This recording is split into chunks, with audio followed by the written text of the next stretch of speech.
Asesinatos más terribles de Hollywood.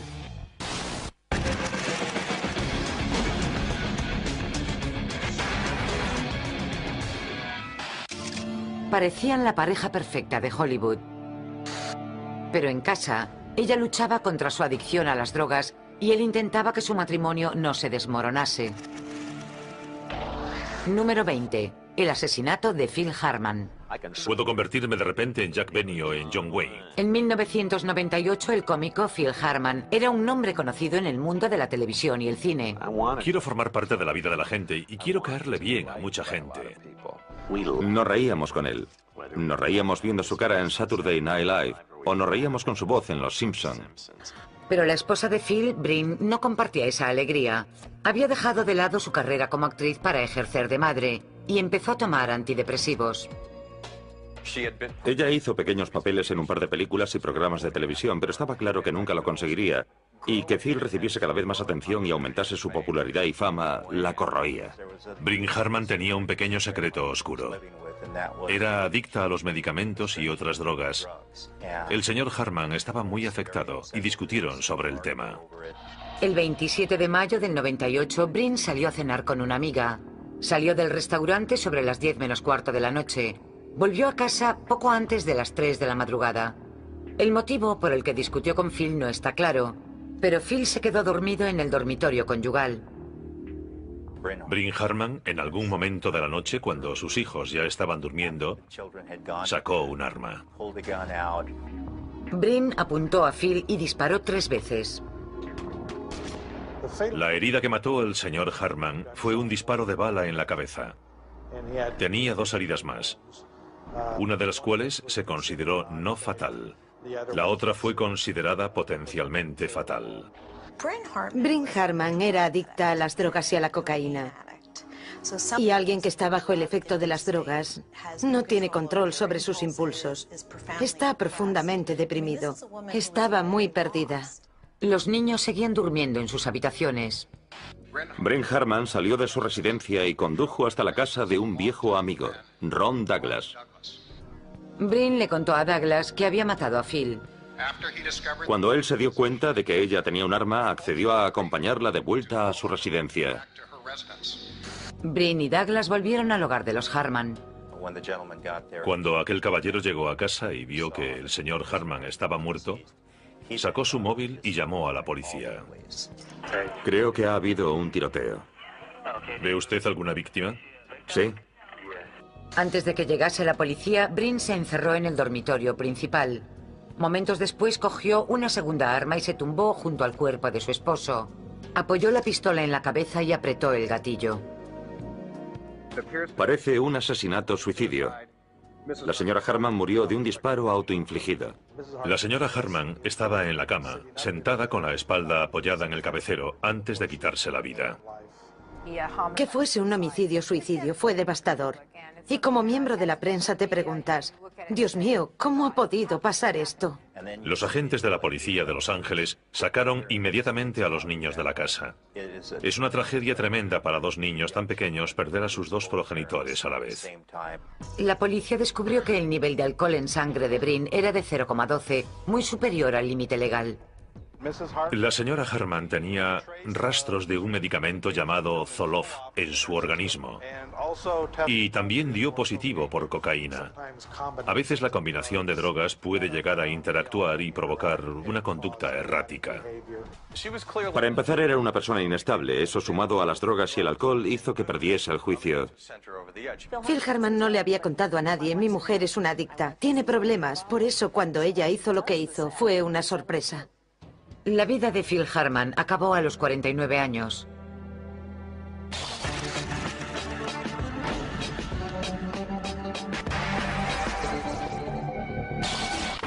El padre había quedado inmortalizado en la gran pantalla, pero para el hijo la fama comenzó con un asesinato.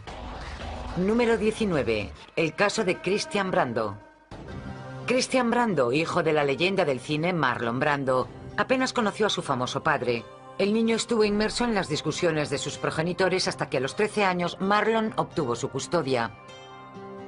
Ser el hijo de Marlon Brando no debía de resultar fácil, y ser la hija de Marlon Brando tampoco. Christian Brando quería dar a su hermana Cheyenne la protección y el amor que él nunca había tenido. Posiblemente eran los hermanos más unidos que hayan existido nunca. Tenían algo especial. El 16 de mayo del 90, Christian y Cheyenne cenaron en Hollywood. Cheyenne le contó a su hermano que Doug Drolet, el padre de su futuro hijo, le había pegado. Yo creo que ella manipuló a su hermano y le dijo cosas como: Doug ha abusado de mí, Doug me ha pegado. Y la cosa se descontroló. Él creía que tenía que proteger a Cheyenne y se enfadó muchísimo. Christian había bebido y, según declaró Cheyenne, su hermano buscaba pelea. Christian, cuando bebía, perdía el control, la cabeza. Tenía muy mal genio. Quería ponerlo en su sitio, quería darle una paliza. ¿Por qué quería hacer eso? Porque le pegaba a mi hermana pequeña, que estaba embarazada de 4 meses. Fue a la casa en la que vivía con su novia en Hollywood. Cogió un arma. Y después fue a casa de Brando, donde Doug Drolet vivía con Cheyenne Brando. Christian llegó a casa de Marlon en las colinas de Hollywood y tuvo una breve conversación con su padre. Quiero saber qué te ha dicho. Él dijo: créeme, papá, no quieres saberlo. Se levantó y salió de la habitación. Christian fue al salón a hablar con Doug. Cheyenne declaró que vio a Christian con un arma, pero pensó que los hombres estaban de broma y los dejó solos. Momentos después oyó un disparo. Marlon corrió a la sala y se encontró con la escena. Vi a Doug tirado en el suelo e intenté sobreponerme.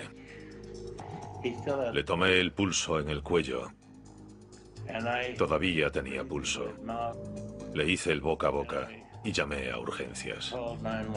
La bala le entró a Drolet por la mejilla izquierda y le salió por la parte posterior de la cabeza, cerca de la base del cuello. Según la policía, Christian confesó inmediatamente haber matado a Doug Drolet, un hombre al que había conocido apenas horas antes. Nos peleamos por la pistola. Yo la tenía en la mano y se disparó. No fue algo premeditado. Pero la investigación determinó que la posición del cuerpo sin vida de Doug indicaba algo muy diferente. Lo encontraron tumbado en el sofá con la cabeza hacia atrás. Tenía en las manos un mando a distancia, papel de fumar, una bolsa de tabaco y un mechero. Tenía todas esas cosas en las manos y eso nos indicó que no había habido lucha alguna. Yo no quería matarlo. Tienen que creerme, por favor. Yo no pensaba hacer algo así. Tengo demasiado que perder. Doug Drolet nunca tuvo ninguna oportunidad de defenderse. Alguien entró, se acercó a él y le disparó en la cara. La presencia de Marlon Brando en el juicio provocó un frenesí mediático. Marlon intentó que la atención del caso no se centrase en Christian, sino en él. Al final, Christian asumió la responsabilidad de lo que había pasado aquella noche. Se declaró culpable de homicidio voluntario. Soy culpable de lo sucedido. Y si pudiera cambiarme por Doug, lo haría ahora mismo. Christian Brando fue condenado a 10 años de cárcel por homicidio. Salió en libertad a los 5 años. Cheyenne perdió la custodia de su hijo, que pasó a los padres de Doug Drolet. El 17 de abril del 95 se suicidó. Marlon Brando murió el 1 de julio de 2004. Tenía 80 años. Y el 26 de enero de 2008, Christian Brando moría en un hospital de Los Ángeles, donde recibía tratamiento por una neumonía. Christian tenía 49 años.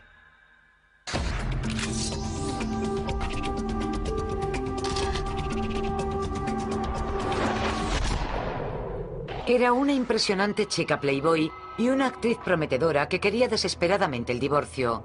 Pero la reunión con su extravagante marido se convirtió en la última llamada de un casting para la aspirante a estrella. Número 18. El asesinato de Dorothy Stratton. Dorothy tenía algo encantador, era especial. Dorothy Stratton apareció en Playboy en 1978. Al año siguiente hacía su debut en el cine. En el 80, Dorothy fue nombrada Chica Playboy del año. Tenía algo que me llamó la atención de inmediato. En fin, era muy guapa, pero era algo más que eso. Pero su vida personal dio un giro. En primavera de 1980, el matrimonio de Dorothy con su manager, Paul Snider, tenía problemas. Dorothy se había enamorado de otro hombre, su director, Peter Bogdanovich. Me dijo que pensaba poner fin a su matrimonio porque quería estar conmigo. Y yo le dije, ¿acaso no pensabas ponerle fin de todos modos porque eres infeliz? Pero Snider se negaba a dejarla marchar. Él quería asegurarse de que si ella se convertía en una estrella, él estaría ahí. Y como no pudo, y se dio cuenta de que eso no sucedería, decidió que nadie la tendría y que la mataría. Poco antes del mediodía del 14 de agosto, Dorothy llegaba a su casa en el oeste de Los Ángeles para hablar del divorcio. La reunión se puso violenta. Sobre las 11 de aquella noche, los compañeros de piso de Paul volvieron a casa. Cuando llegamos, abrí la puerta y mis ojos se encontraron con el horror de dos cadáveres. Estaban desnudos y Dorothy estaba colgada del lado derecho de la cama. La policía especuló que poco antes de la 1 de la tarde, Paul había atado a Dorothy a una silla erótica. Dorothy Stratton, en un momento dado, estaba boca abajo sobre el banco de abdominales, con la cabeza más cerca del suelo, y al parecer la habían sujetado en esa postura con esparadrapo. Entonces Paul le apuntó con el cañón de una escopeta Mossberg, una escopeta de calibre 12 en la mejilla, y le disparó. Le voló también la punta de un dedo. La sangre salpicó las cortinas y las paredes. Aquello era un infierno. Tenía rozaduras post-mortem en la frente, en las rodillas y en el hombro izquierdo. El hecho de que fuese post-mortem indica que hubo manipulación del cadáver después de la muerte. La policía concluyó que apenas media hora después de asesinar al amor de su vida, Snider volvió el arma contra sí mismo. Tenía 29 años, Dorothy 20. El caso de Dorothy Stratton sigue siendo uno de los crímenes más espeluznantes de Hollywood. Porque se trata de una mujer que no hizo nada para que su propio marido la matase.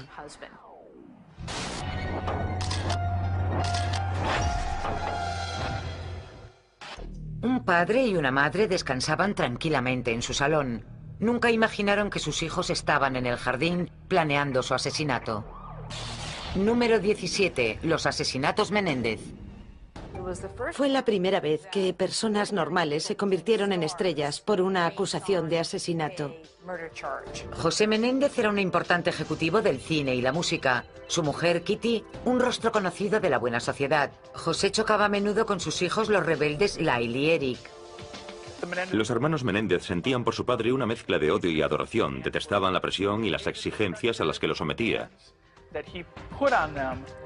La tirante relación del padre con los hijos creaba tensión en casa. Pero el 20 de agosto de 1989, Lyle, de 21 años, y Eric, de 18, hicieron lo impensable. Aquella noche salieron. José y Kitty se quedaron dormidos viendo un vídeo en su mansión de Beverly Hills. Sobre las 10 de la noche, Lyle y Eric volvieron a casa.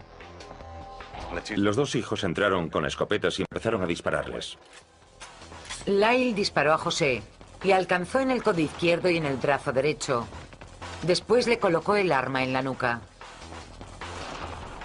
Se quedaron sin munición y tuvieron que volver al coche para cargar de nuevo sus armas. Cuando volvieron a entrar, le pusieron el arma en la cara a su madre a quemarropa y apretaron el gatillo.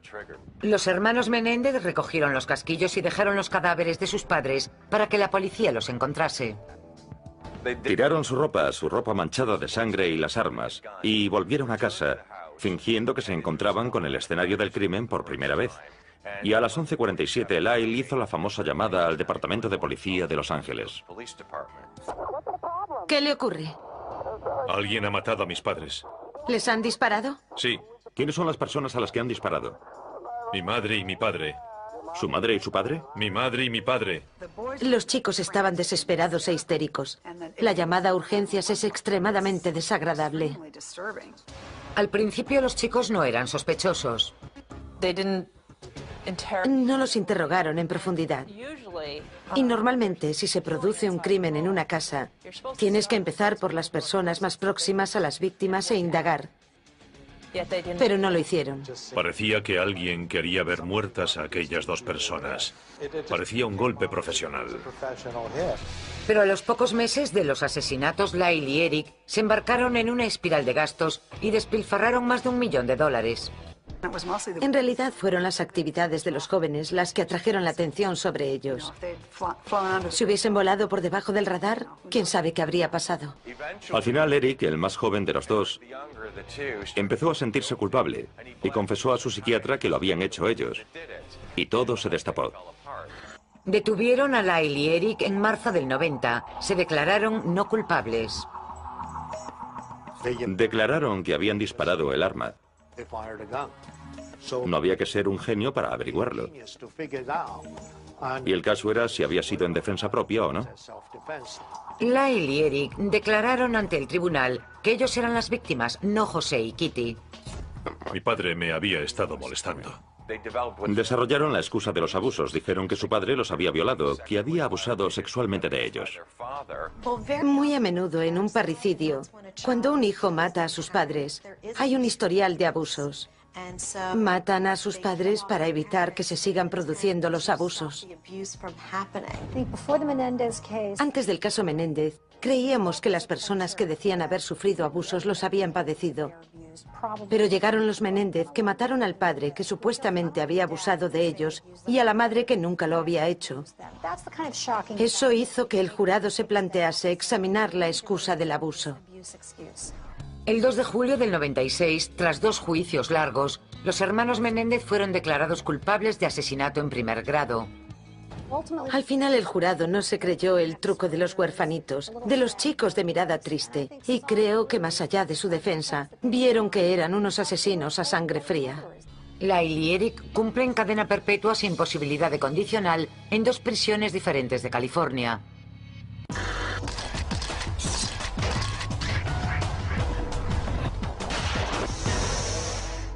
Una actriz joven y hermosa con una carrera prometedora, un exnovio celoso con genio impredecible, un encuentro fatal. Número 16, el asesinato de Dominique Dunne. Dominique estaba predestinada a entrar en el mundo del espectáculo. Su padre era el escritor Dominique Dunne y su hermano el actor Griffin Dunne. En el 81, la carrera como actriz de Dominique iba viento en popa. La futura coprotagonista de Poltergeist estaba a punto de triunfar. Era una joven aspirante a actriz y de una inocencia asombrosa. Ese año, en una fiesta de cumpleaños, conoció a un cocinero jefe, John Sweeney, y se hicieron inseparables. Sweeney era conocido por su mal genio, y a muchos de los amigos de Dominique nunca les gustó demasiado. El verano del 82, Dominique se convirtió en el objetivo de los arrebatos violentos de Sweeney. Sweeney le pegaba mucho. Ella creía que iba a morir. La estrangulaba hasta dejarla inconsciente. Le golpeaba la cabeza contra el suelo. Le hacía todo eso. Yo me quedé de piedra. El 30 de octubre, Dominique dijo a Sweeney que su tormentosa relación había terminado. Él no se lo tomó bien. Aquella noche, Dominique estaba en su casa de Hollywood ensayando escenas con un amigo actor, David Packer. Sweeney se presentó en la puerta principal. Según el informe policial, esto fue lo que pasó. Ella dejó a su amigo dentro, salió y empezaron a pelear. El señor Packer declaró que había oído ruidos y gritos procedentes del porche delantero. En un momento dado, Sweeney se volvió loco y se abalanzó sobre ella. Ambos cayeron del porche por un lateral hacia los matorrales y él la agarró por el cuello. Él empezó a asfixiarla y ella a gritar. Después rodaron hacia esta entrada. Y durante todo el tiempo él no dejaba de asfixiarla. Lo más sorprendente es que alguien que estaba dentro de la casa la oyó gritar y no salió ni hizo nada por evitarlo. El informe policial dice que Packer salió de la casa y vio a Sweeney arrodillado sobre Dominique en el jardín de la casa de al lado.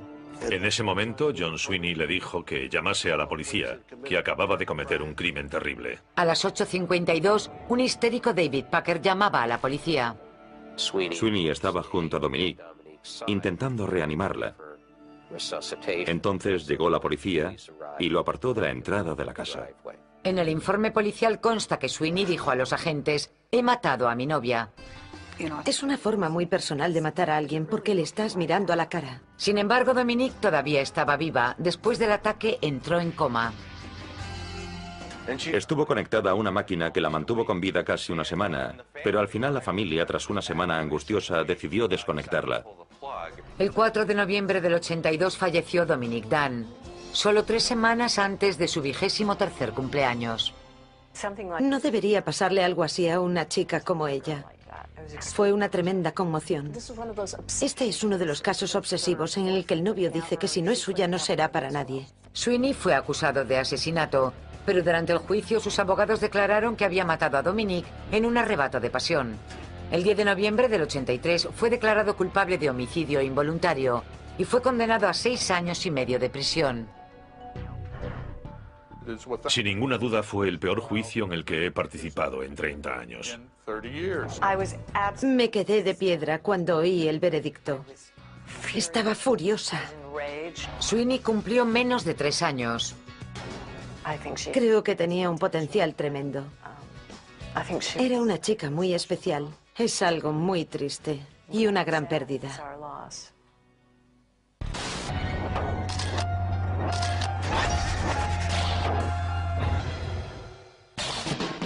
Al final de una tranquila calle en una pequeña finca del norte de Nueva York, se alzaba la casa conocida simplemente como Grandes Esperanzas. En su interior se ocultaba un joven con problemas, Ronald Butch DeFeo. Más de 30 años después, sus actos siguen provocando escalofríos. Número 15. Los asesinatos de Amityville.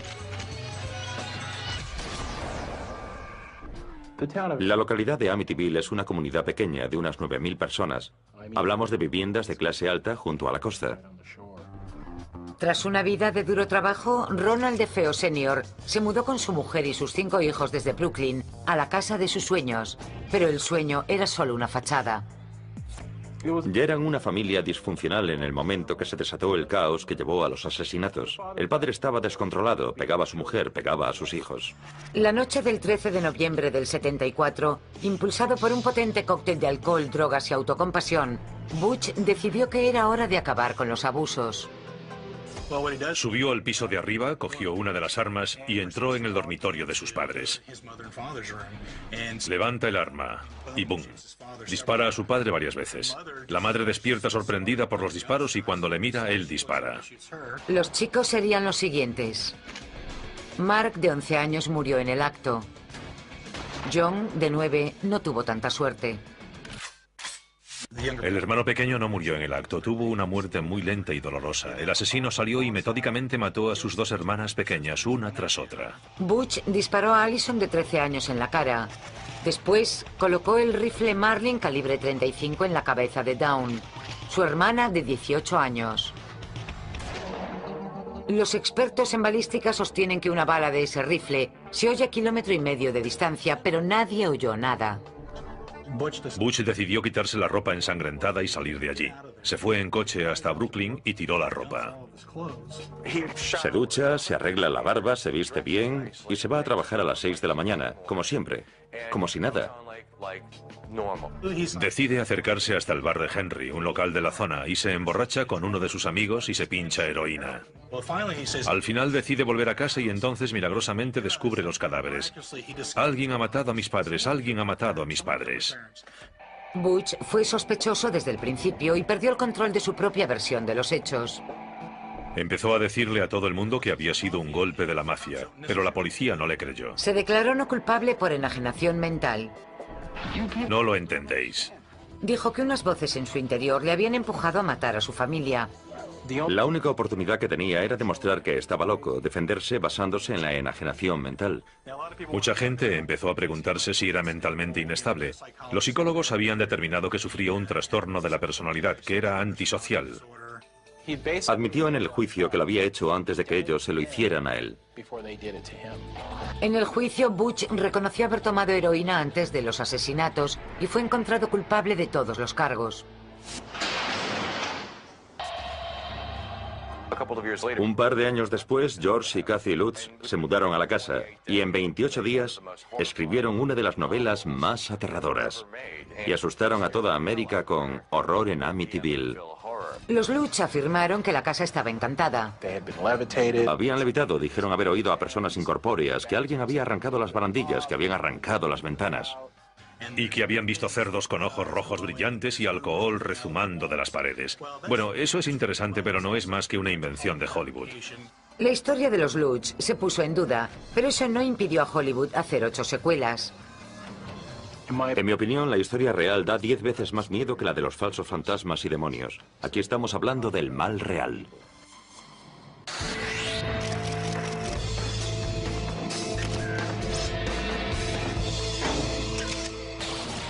En el 83, un legendario cantante de rhythm and blues se mudó con sus padres a la casa para intentar arreglar sus problemas.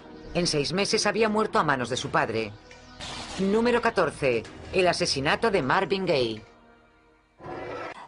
Hay muchas cosas sorprendentes en la historia de Marvin Gaye. En primer lugar, Marvin era un cantante muy querido, y el hecho de que un padre mata a su hijo adulto es casi inaudito. El hogar de la familia Gaye no era muy feliz. El padre prohibía todo tipo de bailes, televisión o música popular. Quería asegurarse de que sus hijos crecían de forma muy estricta, dedicando todos sus pensamientos a alabar a Dios. En el caso de Marvin Gaye, faltaba además una dinámica en la familia, algo entre él y su padre. El joven Marvin intentó escapar de un hogar de abusos centrándose en la música. Con 25 años, Marvin era una de las estrellas en alza de la Motown, pero con la fama llegaron nuevos problemas. Entonces aparecieron las drogas.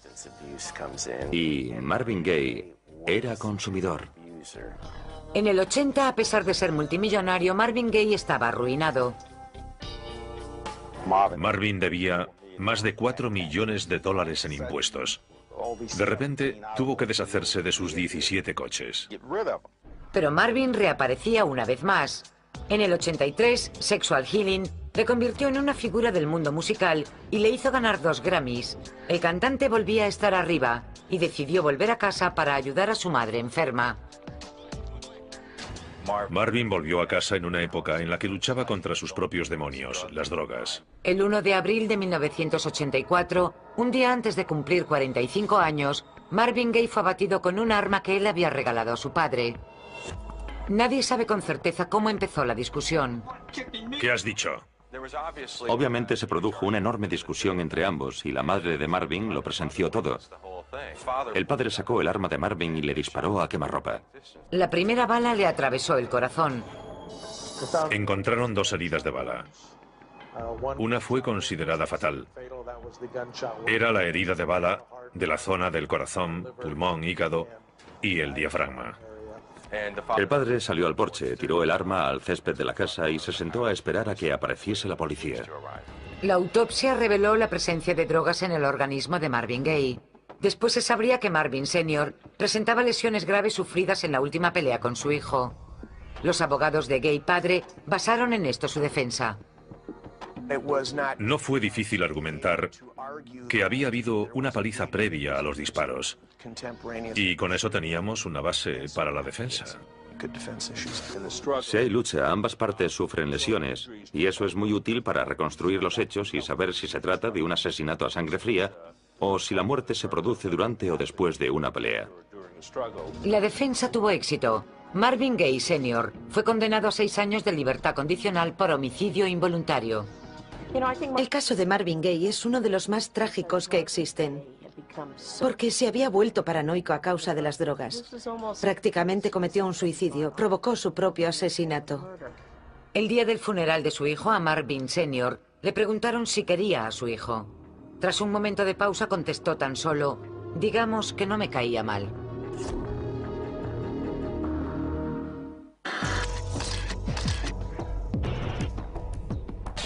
Era una celebridad en potencia que haría cualquier cosa para conseguir el éxito. Pero cuando ya había conseguido lo que quería, alguien se lo arrebató cruelmente. Número 13. El asesinato de Bonnie Lee Bakley. La esposa del actor Robert Blake tenía un pasado plagado de altibajos. Bonnie Lee Bakley era una celebridad en potencia. Tenía una libretita negra con los nombres de todas las estrellas de Hollywood a las que quería conocer. y esperaba conseguirlo. Se supo que había engañado a algunos hombres, que había dejado un rastro de lágrimas a su paso. Había llevado una vida muy complicada. Había vendido pornografía por correo, roto un montón de corazones y engañado a la gente. Bonnie conoció a Blake en 1999 en una fiesta de cumpleaños. En otoño ya estaba embarazada. Es una relación bastante tormentosa, bien conocida y documentada gracias a sus amigos y familia. A pesar de su convulsa aventura, Bakley se casó con la antigua estrella de Baretta en noviembre de 2000, 3 meses después de nacer su hija. No era un matrimonio normal. No vivían en la misma casa. Ella vivía en la casa de la piscina. El matrimonio siguió teniendo problemas, pero la noche del 4 de mayo de 2001 fueron a cenar juntos a su restaurante favorito de Studio City, en California. A las 8:30 de la noche, Blake aparcó su coche junto a un contenedor, en una obra, a manzana y media del restaurante. Blake llevaba su pistola. Cenaron en el restaurante Vitelos, en Studio City. Él comió el plato del menú con su propio nombre, el plato de pasta de Robert Blake. Sobre las 9:30, Bonnie y Robert acabaron la cena y volvieron al coche. Según el informe policial, Blake dijo que había olvidado el arma y volvió al restaurante. Él dijo que había olvidado su arma en el local, así que volvió a buscarla. Pero no la encontró, así que volvió al coche. El informe continúa diciendo que cuando Blake volvió al coche, encontró a Bonnie desangrándose a causa de varias heridas de bala. En ese corto espacio de tiempo, si alguien hubiese querido asesinarla, tendría que haberlo seguido y conocer exactamente el lugar y saber que él iba a volver al restaurante. Así que dispondría de muy poco tiempo. Blake corrió a una casa próxima y llamó a urgencias. La ambulancia trasladó a Bonnie al hospital, pero ingresó cadáver. Falleció a causa de múltiples heridas de bala. Una de ellas le alcanzó en la mejilla derecha, es una herida considerada fatal. Y otra bala, el hombro derecho, una herida también fatal. La policía interrogó a Blake durante horas tras el asesinato y registró su casa. Blake mantenía su inocencia, pero según la policía, las pruebas se acumulaban. Resultó que Robert Blake coleccionaba armas y encontraron una pistola alemana muy rara en un contenedor a un par de manzanas que resultó ser el arma del crimen. En abril de 2002, tras una investigación de 11 meses, la policía detenía a Blake por el asesinato de Bonnie Lee Bakley. Cuando Bonnie Lee fue asesinada, se pensó que tenía que haber sido Robert Blake. Tenía que haber sido su marido, especialmente cuando se supo que a él no le gustaba. El juicio duró 3 meses. El turbio estilo de vida de Bonnie salió a la palestra. Aparecieron los nombres de personas a las que había engañado, estafado dinero y que tenían razones para haber ido a por ella.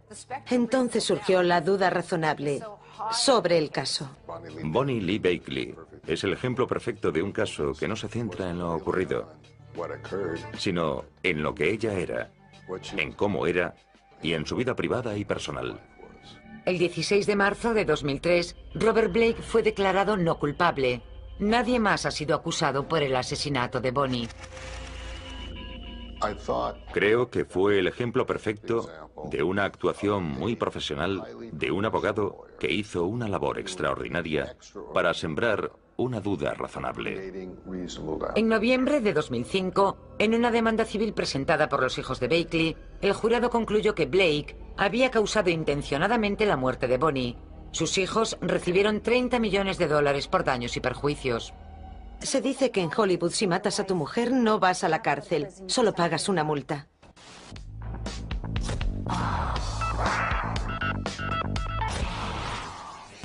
ADN, residuos de pólvora, rastros. Hoy los avances en la ciencia forense ayudan a los tribunales a cerrar los casos. Pero ¿cómo es posible que algunos casos sigan siendo un misterio? Número 12. El asesinato de Biggie Smalls. Christopher Wallace, más conocido como Notorious Big o Biggie Smalls, era uno de los artistas de hip hop más influyentes de la década de los 90. La gente se volvía loca con él. Era evidente que Biggie tenía algo que llegaba a todo el mundo. Pero todo tuvo un brusco final el 9 de marzo del 97, 2 semanas antes de la publicación de su tercer álbum, titulado La vida después de la muerte hasta que la muerte nos separe. El rapero asistía a una fiesta en Los Ángeles. Notorious Big y Puffy Combs asistían a una fiesta posterior a la entrega de los premios de la música Soul Train. La fiesta se celebró en el Museo Peterson. La fiesta terminó sobre las 12:30 de la madrugada. Biggie se subió al asiento del pasajero de su todoterreno. Sean Diddy Combs iba en el coche de delante. Los 3 vehículos salieron del aparcamiento y en el primer semáforo giraron hacia Wilshire y Fairfax. Un Chevy Impala de color oscuro se paró junto al vehículo de Biggie. El conductor abrió fuego sobre Biggie con una arma semiautomática de 9 milímetros y disparó varias balas al pecho de Biggie antes de huir a toda velocidad. Mientras Biggie luchaba por su vida, el conductor del rapero lo llevaba urgentemente al hospital, seguido por Diddy. Pero era demasiado tarde. A la 1:15 de la mañana certificaban la muerte de Biggie Small a los 24 años. Biggie no era una persona peligrosa, era un músico que solo quería grabar discos. Solo quería ganar dinero. Biggie no era un mal tipo en general. La policía declaró que docenas de personas habían presenciado el asesinato, pero nadie identificó al asesino. ¿Quién estaba detrás del ataque violento? Le puedo asegurar que los sujetos involucrados serán miembros de las bandas de la costa oeste y este. El mayor error es que creo que todo el mundo piensa que se trata de un tiroteo en coche, normal entre las bandas. Las pruebas y mi opinión demuestran que se trató de un golpe organizado. A día de hoy sigue habiendo especulaciones. Alguna gente cree que Suge Knight y la discográfica Death Row quisieron eliminar a Biggie y Diddy. Pero Suge Knight no lo ve así. Yo no conocía a Biggie tanto como para que me gustase o no. Yo soy un hombre de negocios y si yo le hubiera descubierto antes, Biggie se habría convertido en un artista de Death Row, porque era un gran rapero. Yo habría ido a por él para que me grabase un disco, no para matarle.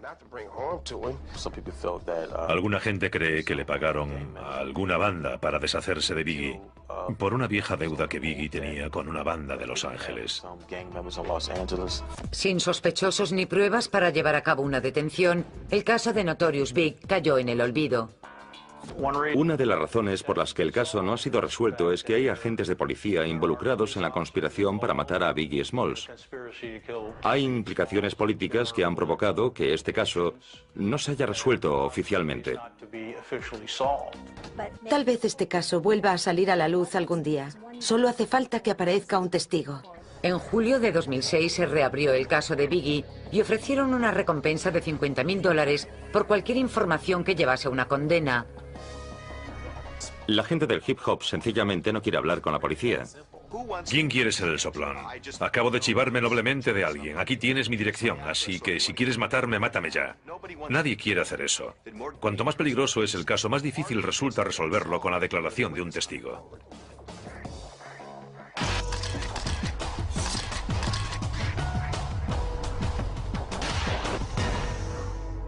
El 15 de julio del 97, un diseñador famoso salía a comprar el periódico.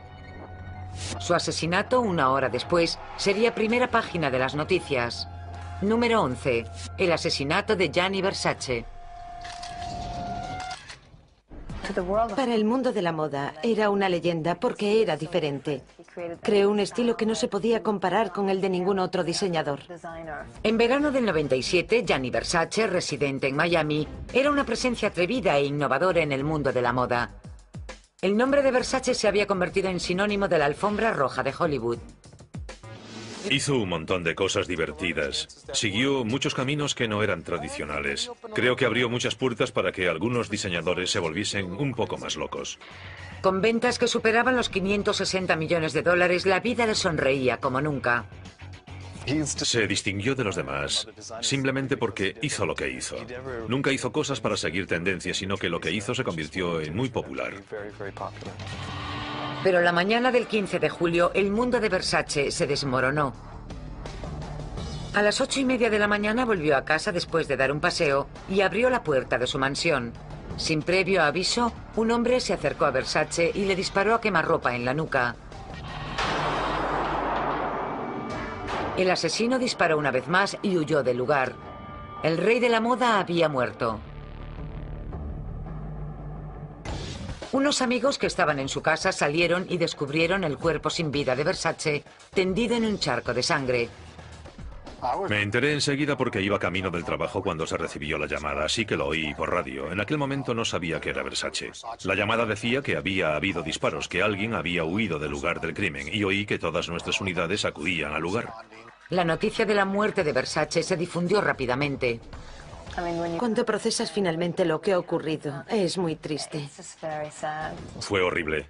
Yo me marché a Europa al día siguiente y ya se sabía en todo el mundo. Todo el mundo estaba afectado. En unos días, la policía sospechó que la muerte de Versace estaba relacionada con el rastro sangriento de otras víctimas de Minneapolis y Chicago.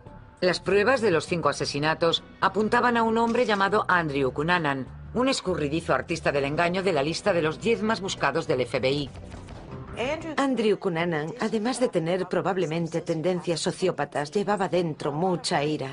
En el caso de un asesino en serie, sienten aumentar su poder cada vez que lo hacen. 8 días después del asesinato de Versace, un soplo llevaba a la policía de Miami hasta una casa flotante en la que se ocultaba Cunanan. Pero al verse rodeado por la policía, el asesino en serie se quitó la vida. Se puso la pistola en la boca y apretó el gatillo. Le daban tanta vergüenza sus actos que creo que llevaba una existencia desesperada, de autodesprecio y autoodio. Pero, ¿por qué Cunanan fue a por Versace? Versace era todo lo que él probablemente quería ser. Era rico, era un hombre gay, tenía éxito, lo tenía todo. Y Andrew Cunanan no tenía nada. Fue un caso de ira y envidia. Y en el momento de asesinarlo tuvo poder. Tuvo el control de su vida.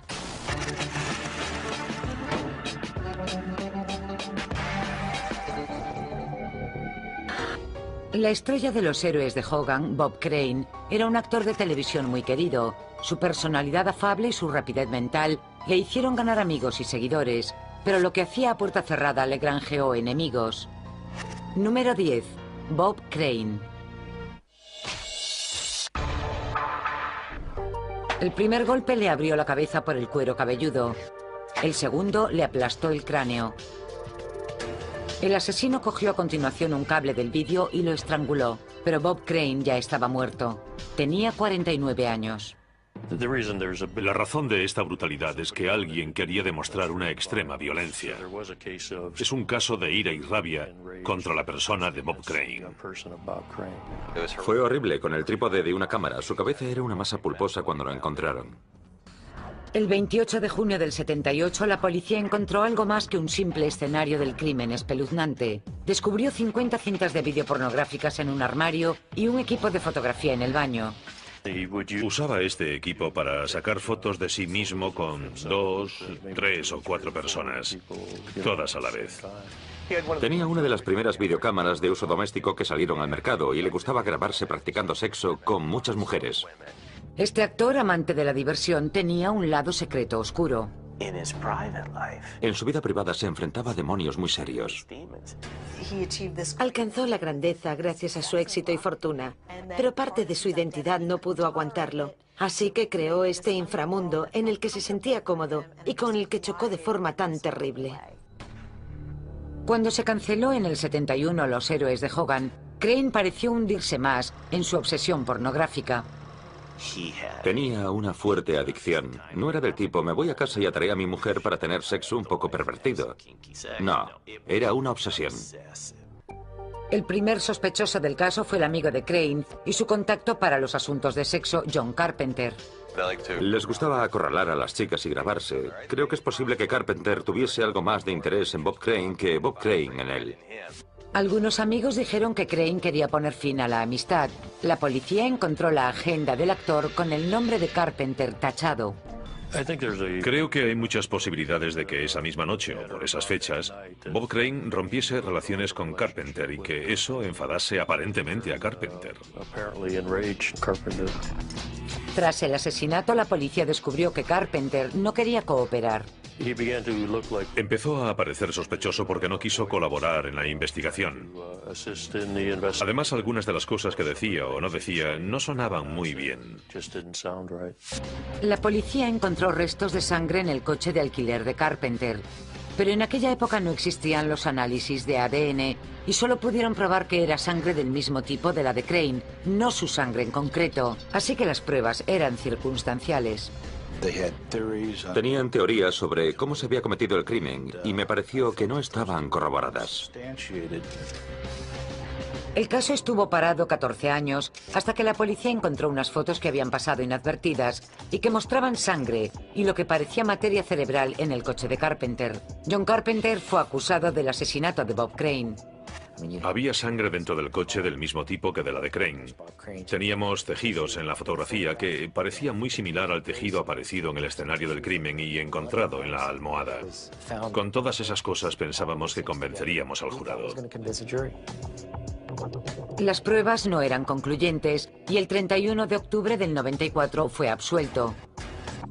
Carpenter murió 4 años después, a los 70 años.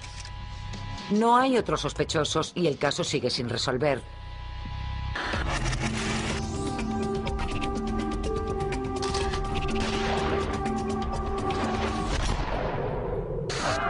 Famosos y artistas no serían lo que son si no fuese por sus fans. Pero ¿en qué momento se convierte un fan en un fanático? Número 9. El asesinato de Rebecca Schaeffer.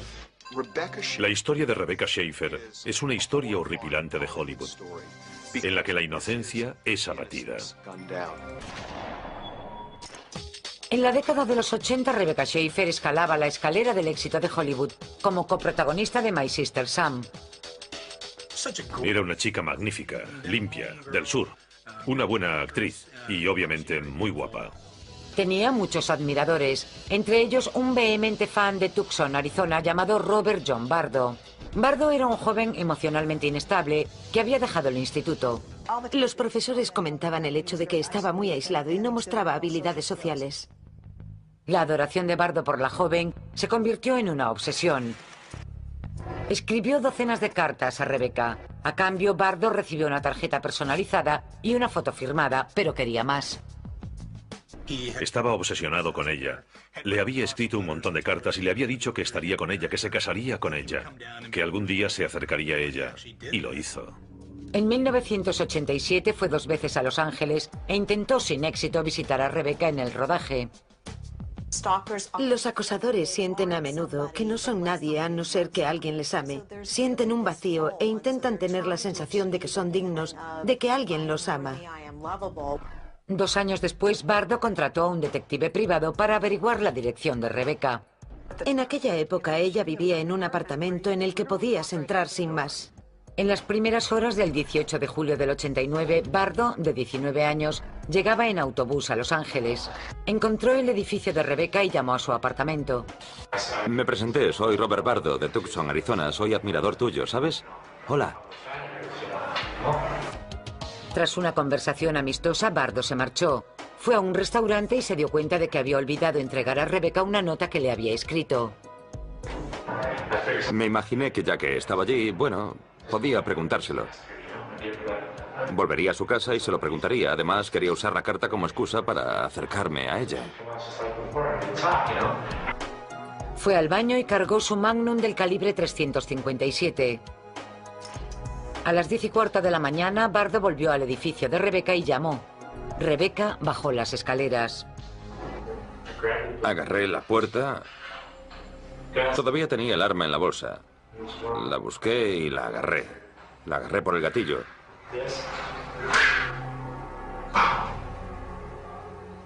La bala le dio aquí y mucha sangre salpicó. Ella me dijo, ¿por qué? Y no paraba de gritar, ¡Dios mío! Yo lo hice, la maté, ¿sabes? Lo que yo creo que pasó es, mi opinión personal, es que él le alargó la tarjeta y que ella, al inclinarse para recogerla, recibió el disparo en el pecho. Bardo huyó corriendo. No podía quedarme a su lado, ¿entiendes? Un vecino llamó a la policía. A los 30 minutos, un hospital cercano certificaba la muerte de Rebecca Schaeffer. Al día siguiente, Bardo fue detenido en Arizona. Huyó inmediatamente después, pero esperando que le atrapasen por el camino. Esperaba el gran resultado que se produciría después del ataque y que no llegó. Así que vuelve a Arizona y actúa de forma que atrae la atención sobre su persona. Camina entre el tráfico y no niega lo que ha hecho. En octubre del 91, Robert John Bardo fue declarado culpable de homicidio en primer grado y condenado a cadena perpetua sin posibilidad de condicional. Por eso las estrellas tienen miedo. Por eso la gente corre hacia los clubes nocturnos. Por eso entra en un sitio y cierra la puerta inmediatamente. Hollywood puede dar mucho miedo.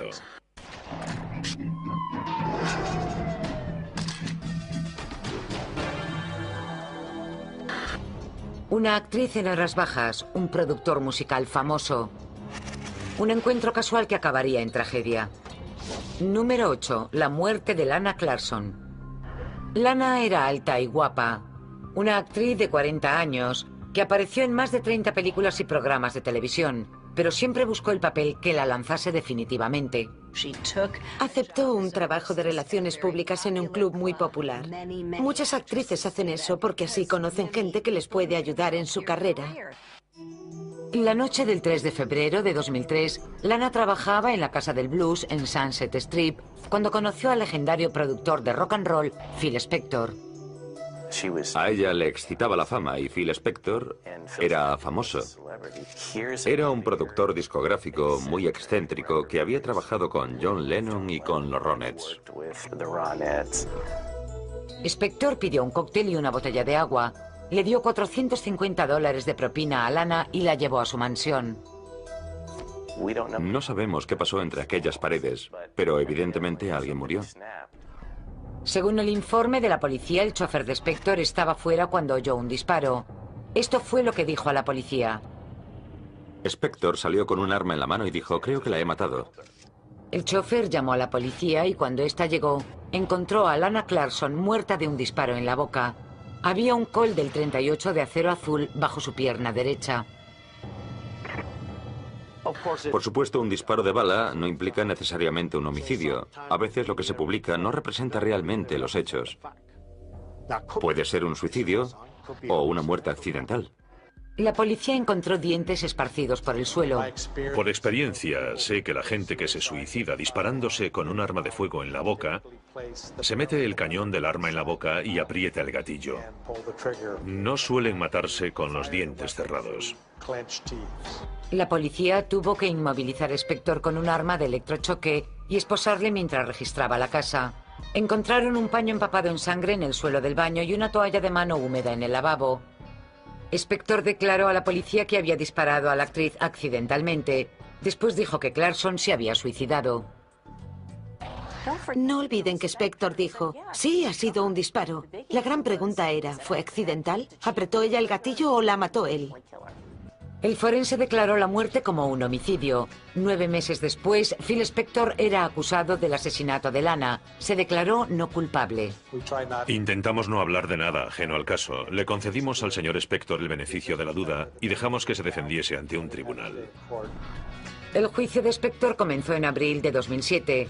5 meses después, los jurados estaban atascados y el juez declaró el juicio nulo. En 2008 comenzó un nuevo juicio. En abril de 2009 le declararon culpable de asesinato en segundo grado y condenado a un mínimo de 19 años en prisión. Ahora prepara la apelación.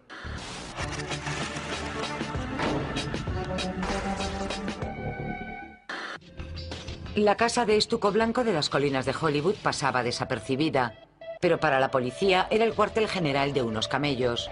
Y para la leyenda del porno John Holmes, su farmacia personal. Número 7. Los asesinatos de Wonderland. John Holmes era la mayor estrella del cine para adultos de finales de los 70, cuando se manejaba mucho dinero y muchas drogas. Holmes hizo más de 2.500 películas como su alter ego Johnny Watt, pero su carrera solo le reportó una adicción a la cocaína que le costaba $1.500 al día. Era una época en la que el porno todavía estaba en la sombra y la gente que trabajaba en él era un poco misteriosa. A finales de los 70, Holmes no tenía trabajo, no podía actuar por su adicción a las drogas y empezó a frecuentar a la gente de la casa de la avenida Wonderland. En aquella casa entraba y salía gente a todas horas y el balcón cumplía su papel. Desde arriba tiraban las drogas y desde abajo el dinero. Holmes frecuentaba al dueño de un club nocturno, Eddie Nash, un hombre que aparentemente siempre tenía buenas provisiones de drogas en su mansión de Hollywood. Desesperado y arruinado, la estrella del porno y sus amigos decidieron atacar a Nash. La banda de la avenida Wonderland estaba formada por un puñado de timadores del mundo de la droga. Cogían unas placas de policía, se iban a timar a los camellos y después vendían esas drogas. El 29 de junio del 81, después de que Holmes dejase una puerta abierta en la casa de Nash, la banda de Wonderland penetraba en la casa. Según la policía, se llevaron drogas, joyas y $185.000 en efectivo. Robaron dinero, ataron a Nash. Esa no fue una buena idea. Un día después del atraco, alguien vio a Holmes con una de las joyas robadas. Nash obligó a la estrella del porno a confesar.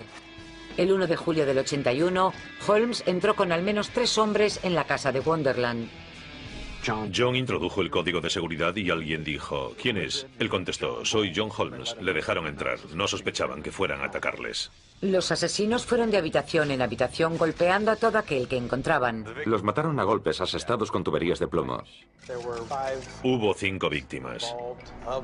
4 murieron a consecuencia de los ataques. Una sobrevivió, aunque sufrió heridas muy graves. Los asesinos fueron tan violentos que al llegar la policía al día siguiente descubrió un escenario espeluznante.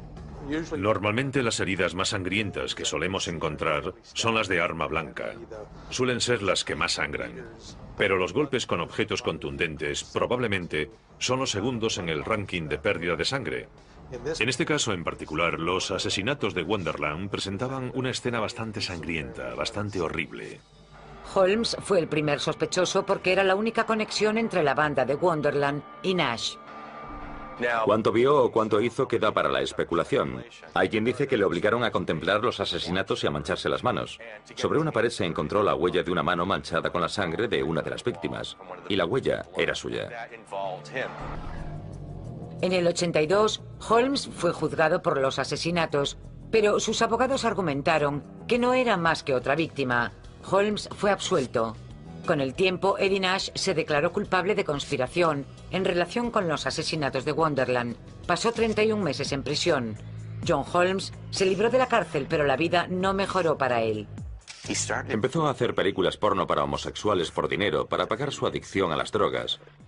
Y al parecer así, contrajo el virus del SIDA. John Holmes murió el 13 de marzo de 1988. Evidentemente, John Holmes encarna las consecuencias de lo que ocurre con ese tipo de cultura. Es lo que pasa en Sunset Strip, lo que pasa en Hollywood, lo que pasa en los Estados Unidos.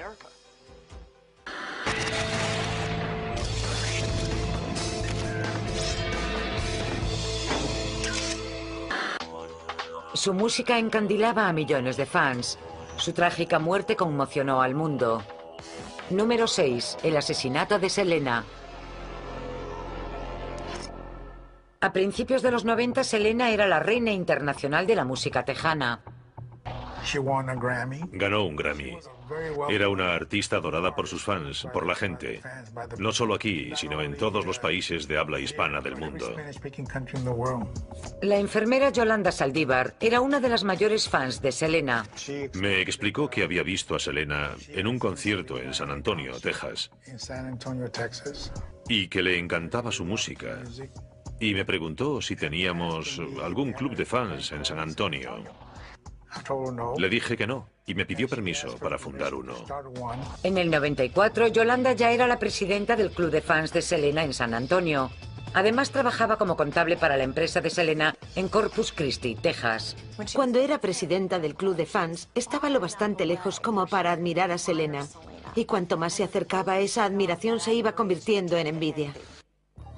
En marzo del 95, el padre de Selena despidió a Yolanda, acusándola de malversación. Encontré un sobre de papel manila amarillo, un sobre grande, y dentro estaban los extractos de la cuenta del club de fans de Selena de San Antonio del último trimestre. Y encontré otros documentos que demostraban que se había retirado dinero de la cuenta del club de fans. En algún momento de las semanas siguientes, Yolanda, de 34 años, compró un arma.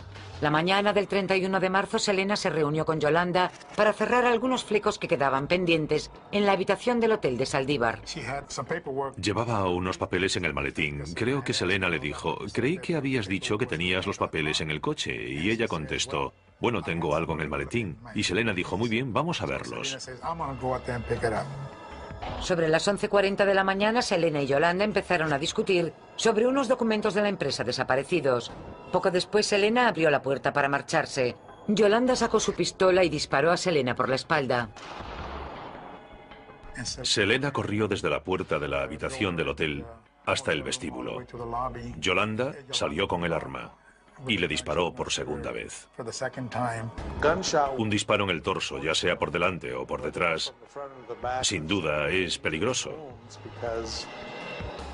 porque los órganos internos están muy cerca. Selena se desplomó en el vestíbulo del hotel. Una ambulancia la trasladó al hospital, pero era muy tarde para la cantante de 23 años. Cuando entramos, un policía se me acercó y me dijo, han matado a su hija, así, a lo bruto. Me dejó de piedra. Mientras Yolanda se había subido a la pick-up que tenía aparcada en el hotel, la policía la rodeó. Ella se puso la pistola en la cabeza y amenazó con suicidarse. Las 2 primeras horas estuvo llorando y gritando, Dios mío, he matado a mi amiga. Pero 2 horas después cambió su historia. Fue un accidente. Fue un accidente. 9 horas después, Yolanda salía de su coche y era detenida. En octubre del 95, 6 meses después del tiroteo, Yolanda Saldívar era condenada por asesinato en primer grado. Fue condenada a cadena perpetua en una prisión de máxima seguridad y podrá solicitar la libertad condicional en 2025. Nunca lo superas. Es una herida en el corazón que te acompañará hasta que mueras. Aprendes a vivir con ella. Cualquiera que haya perdido un hijo sabe lo que quiero decir.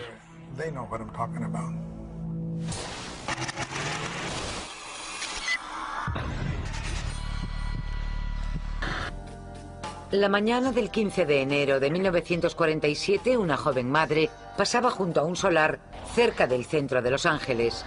En una zanja, vio algo que le pareció el maniquí de unos grandes almacenes. Era la víctima de uno de los asesinatos más brutales de la historia de Hollywood. Número 5. La Dalia Negra. Lo que atrae realmente a la gente es el cadáver. La foto del cadáver que tiene en mente, sin sangre, desangrado, como si hubiese pasado por allí un vampiro. La víctima era Elizabeth Short. Había llegado a Hollywood para ser una estrella. Su apodo, Dalia Negra, se debía a la costumbre de Elizabeth de vestir de negro y adornarse el pelo con flores. La joven de 22 años era extrovertida y hermosa, una combinación que tal vez acabaría causando su desgracia. No era una prostituta, como cree la gente. Tenía citas por cenas, que era algo que muchas mujeres hacían en los años 40. Tenían citas para poder comer. Era una mujer que intentaba sobrevivir en una época muy difícil, en una situación muy difícil. Puede que viviese del cuento, pero no merecía morir como murió. Desde el principio, la policía de Los Ángeles se vio desbordada. La Dalia Negra ocurrió en los albores de la investigación de los escenarios del crimen. Y todo estaba en pañales. No tenemos ni idea de si se trasladó el cadáver, de si se tocó algo. Hubo mucha gente que pasó por el escenario del crimen y que alteró posibles pruebas que pudiera haber habido. El cuerpo mutilado de Elizabeth contaba una historia espantosa. El asesino había colocado el cadáver sobre una serie de tablas encima de una bañera. Los tobillos estaban atados entre sí y las manos habían sido atadas a los grifos de la bañera. La chica no estaba totalmente muerta cuando empezó a cortar su cuerpo a la mitad. En primer lugar, se excitaba con el hecho de que estaba torturando a esa mujer y que la poseía matándola. En segundo lugar, obtuvo mucho placer dejando el cadáver en un lugar en el que lo encontrarían bastante rápido y causaría una gran conmoción. La policía tenía pocas pistas. No había ninguna sangre, o muy poca. en el escenario. Se habían preocupado de desangrar el cuerpo antes de trasladarlo desde el lugar en el que la habían asesinado hasta donde la depositaron. Con su muerte, la Dalia Negra logró la fama que no había tenido en vida. El caso de la Dalia Negra representa al tipo de asesino más enfermo, donde tenemos una víctima que no solo es asesinada, sino torturada y profanada. Nadie había visto nada igual en la historia de Hollywood. Por eso, a día de hoy, sigue siendo el crimen sin resolver más horripilante de Hollywood.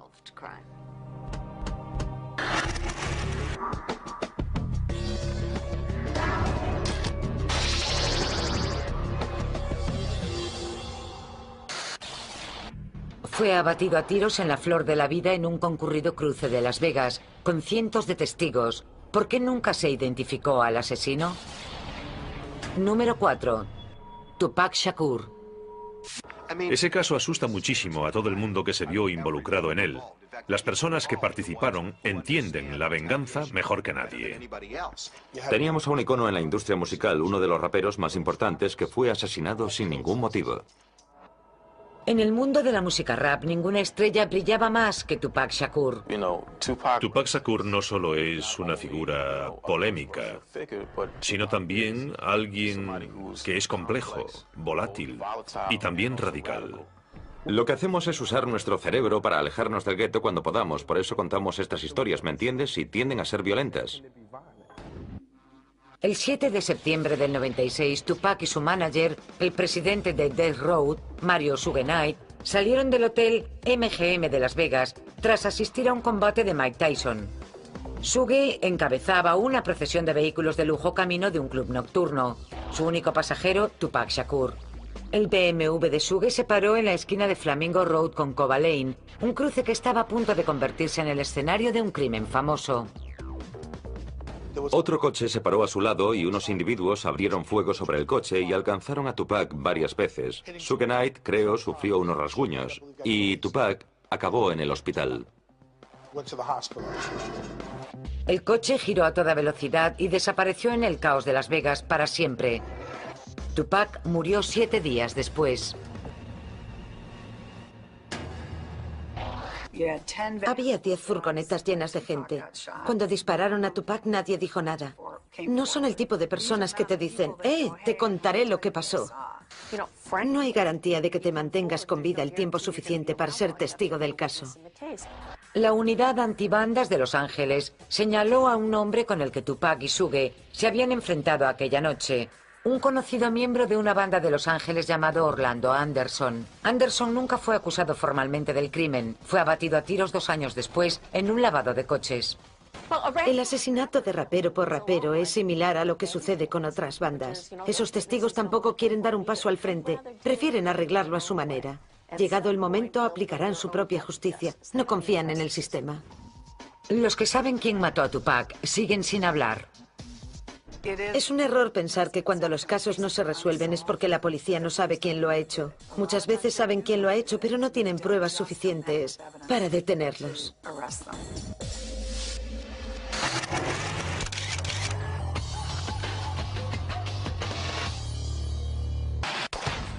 Le dispararon 4 balas y no cayó.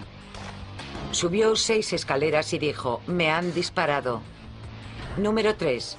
El asesinato del ex-Beatle John Lennon.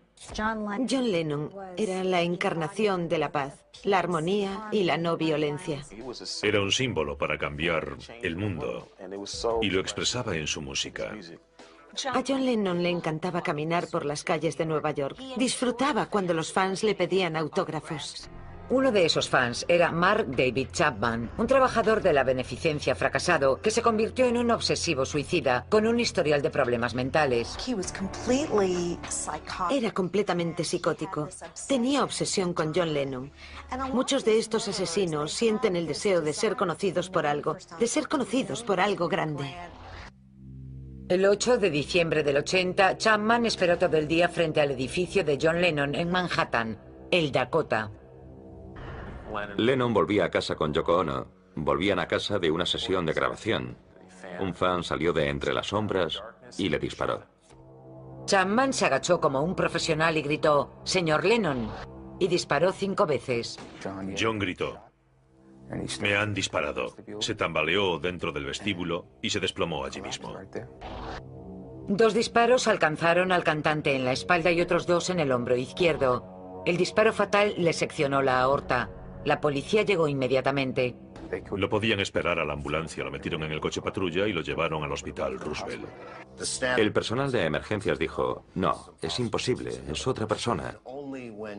Y solo cuando Yoko Ono llegó un minuto después se dijeron, Dios mío, era cierto. Lennon perdió más del 80% de su sangre. Chapman usó balas de punta hueca diseñadas para infligir el máximo daño. A pesar de todos nuestros esfuerzos, transfusiones de sangre, procedimientos quirúrgicos, vías intravenosas, ventilación, tubos de respiración, John Lennon falleció. Tras los disparos, Chapman se quitó el sombrero y el abrigo y se sentó en la acera. Sacó un ejemplar de El Guardián entre el centeno y empezó a leer.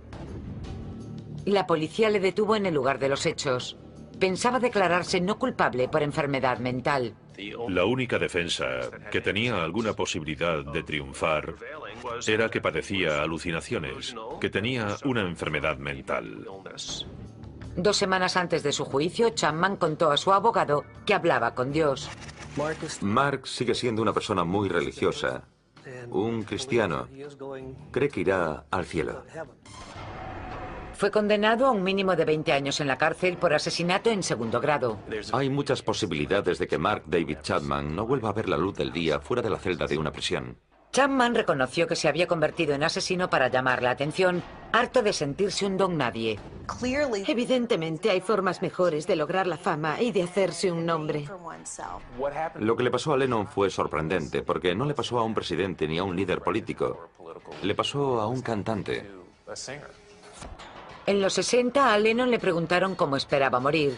Hizo una pausa y dijo con una sonrisa, «Probablemente acabe conmigo algún lunático».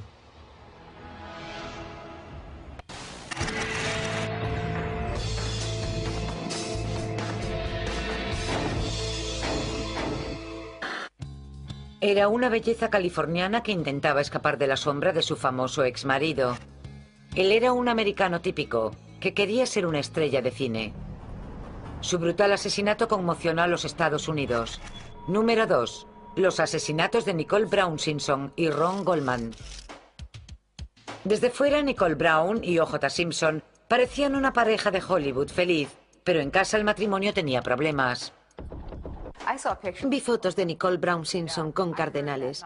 Escuché la llamada que hizo a urgencias, cuya transcripción guardaba en una caja de seguridad, y sé que fue víctima de violencia doméstica. Nicole y O.J. se divorciaron en octubre del 92. Siguieron criando juntos a sus hijos, compartiendo el barrio de Brentwood, California.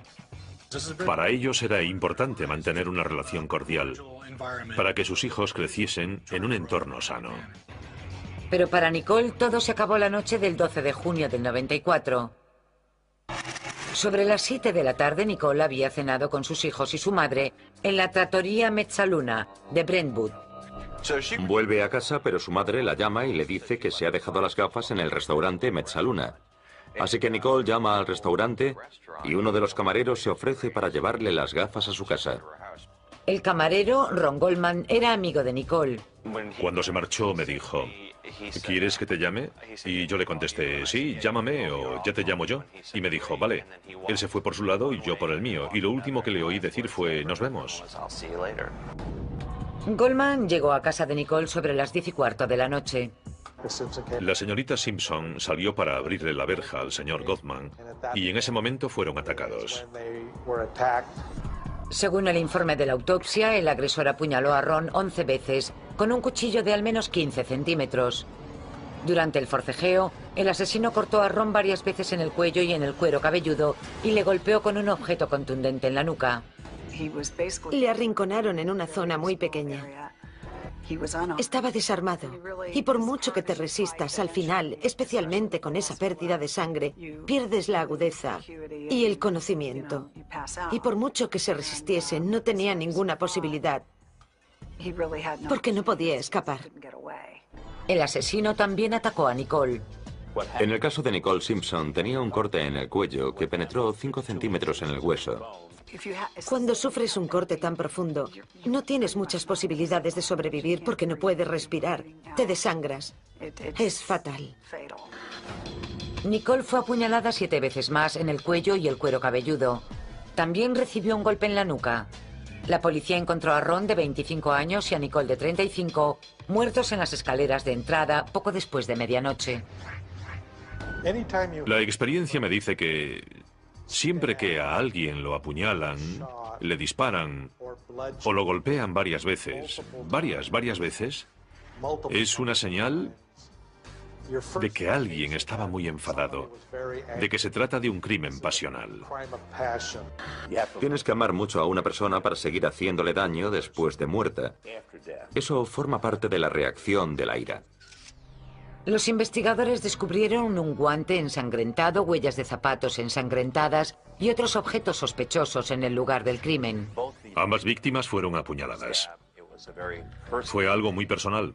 Y esa fue la razón, estoy seguro, que llevó a los investigadores a pensar posiblemente en una situación doméstica.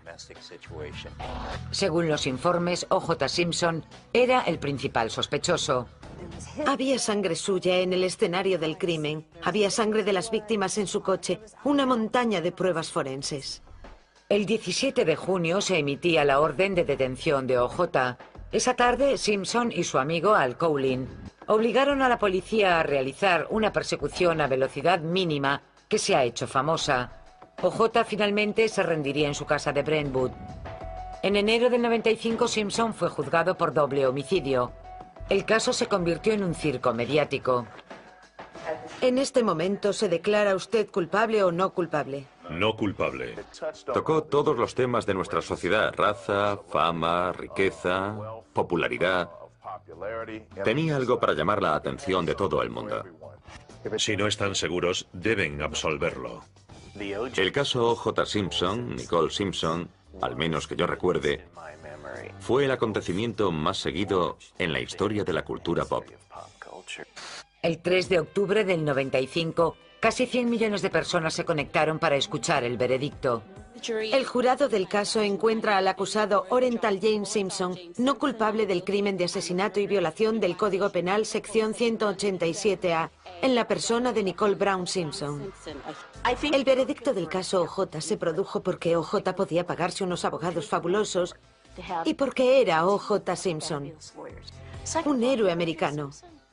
No querían creerle capaz de cometer un crimen tan horrendo. Nadie más ha sido detenido por los asesinatos. Independientemente de lo que pasó, no creo que nadie haya resultado ganador. Fue una gran tragedia. Según la ley, fue absuelto. Y después fue a un juicio civil. En el juicio civil del 97, O.J. Simpson fue encontrado responsable de los asesinatos.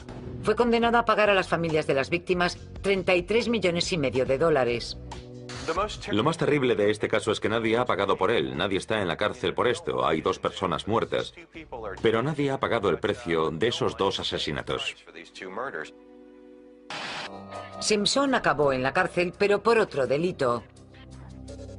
En 2008 fue condenado por atraco a mano armada, perpetrado a 2 vendedores de recuerdos deportivos en la habitación de un hotel de Las Vegas. El juez condenó a Simpson a cumplir un mínimo de 9 años y un máximo de 30 en prisión. Ha presentado ya la apelación.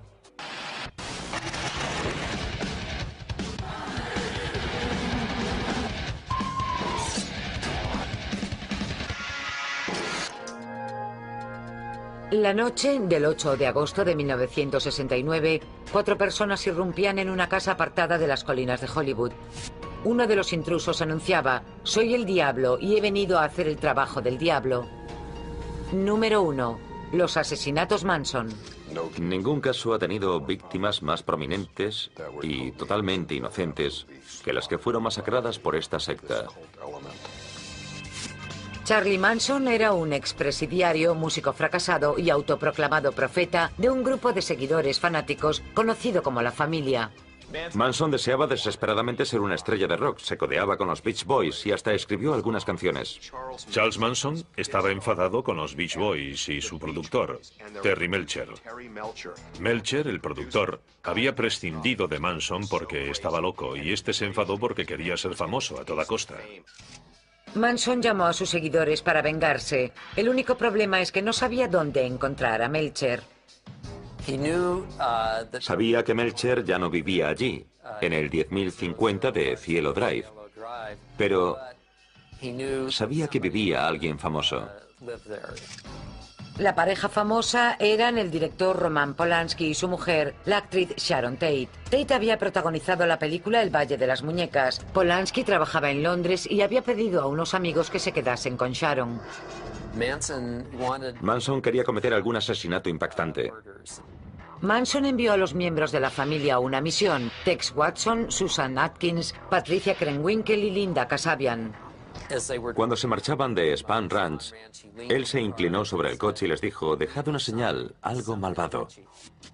En este grupo, él era el dios, un mini dios. Él decidía quién vivía, quién moría y cómo se llevaban a cabo los asesinatos. El primero en morir fue Steven Parent, un recién graduado en el instituto que estaba visitando al jardinero. Steven le suplicó: por favor, no me mate, por favor, no me haga nada, no diré nada. Watson le disparó 4 veces a quemarropa. Jay Sebring, un famoso peluquero, fue el siguiente. Watson le machacó la cara con una pistola y después le disparó. Wojciech Frykowski, actor y amigo íntimo de Polanski, recibió 51 puñaladas y 2 disparos. Tenía la cabeza parcialmente hundida de un culatazo. Watson a continuación ayudó a Patricia Krenwinkel a apuñalar a Abigail Folger. Abigail Folger, heredera de Cafés Folger, murió desangrada después de recibir 28 puñaladas. Y después de ocuparse de ella, Watson volvió a la casa. Susan Atkins tenía acorralada a Sharon Tate a punta de cuchillo. Sharon estaba embarazada de 8 meses. Sharon gritó, imploró, suplicó. Le dijo: por favor, no me hagas daño, yo solo quiero tener a mi bebé. Por favor, déjame tener a mi bebé. Sharon Tate presentaba 16 puñaladas, y de esas 16 heridas, solo 3 de ellas fueron consideradas fatales. Simplemente aquella persona la apuñaló indiscriminadamente. La sangre de Sharon apareció en la puerta principal. Habían escrito con ella la palabra cerdo. Un elemento común en todas las personas que cometen este tipo de crímenes es el deseo de conmocionar a la comunidad, para crear un estado de terror. Y eso, en cierto sentido, les hace sentirse fuertes, les hace sentirse poderosos. Manson confiaba en iniciar una guerra racial para después gobernar en persona el mundo posapocalíptico. Charlie Manson quería provocar un caos generalizado que provocaría la guerra que la familia Manson quería que se librase entre blancos y negros. Manson iniciaría esta guerra haciendo creer que personas de raza negra habían cometido estos crímenes. La noche siguiente, los miembros de la familia encontraron 2 víctimas más, los LaBianca. Los asesinatos de los LaBianca la noche siguiente fueron, a mi modo de ver, un acto de conveniencia. Su asesinato fue casualidad, simple casualidad. Usaron un tenedor para grabar la palabra guerra en uno de los cadáveres. La ciudad de Los Ángeles estaba en estado de shock. La gente empezó a cerrar las puertas, las ventanas. La gente no hablaba de otra cosa que de estos asesinos en masa que iban por ahí matando y tratando cruelmente a la gente. Era una situación completamente aleatoria. Por eso daba tanto miedo. Los Ángeles se volvió loco porque todo el mundo se preguntaba quién había matado a aquellas personas y de manera tan brutal. Los comentarios de algunos miembros de la familia Manson llevaron a su detención. El 15 de enero del 71, un jurado encontró a Charles Manson, Patricia Krenwinkel, Susan Atkins y Leslie Van Houten culpables de asesinato y conspiración para cometer asesinato. Charles Tex Watson fue declarado culpable de los mismos crímenes en otro juicio. Una de las falsas ideas más famosas que circula sobre este grupo de asesinos es que Charlie Manson tenía las manos manchadas de sangre. Y eso no es cierto. Él no mató a ninguna de las 7 víctimas. Manson ha solicitado la libertad condicional 11 veces, todas denegadas. En las últimas 3 décadas, Charles Manson se ha convertido prácticamente en un símbolo que representa el mal y las tinieblas. No son personas a las que en un principio habríamos considerado asesinos a sangre fría. Y eso es lo que más miedo da.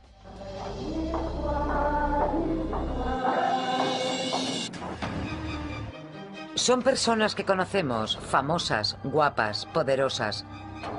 Desaparecidas pero no olvidadas. Estamos rodando. En la ciudad de 1000 muertes simuladas, las tragedias reales son las que siguen impactándonos.